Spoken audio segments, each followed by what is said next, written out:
We are so excited to launch the Spotlight Series to our patrons and the Littleton community.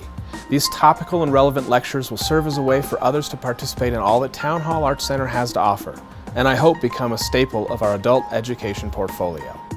The Spotlight Series will feature 6 one-hour lectures given by subject matter experts from our partners at Arapahoe Community College, based very loosely on the themes of our main stage productions. Our expectation is that audiences of every generation can relate to or find interesting these topics. Examples include how the world's fairs of long ago influenced and impacted today's technology, or how your in-laws can impact a newlywed's relationships.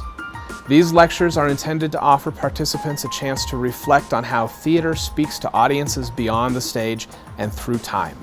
The themes and issues that were relevant at the time a play or musical was written and produced often evolve to speak to new audiences in an equally meaningful way. The Spotlight Series gives all of us a chance to explore that.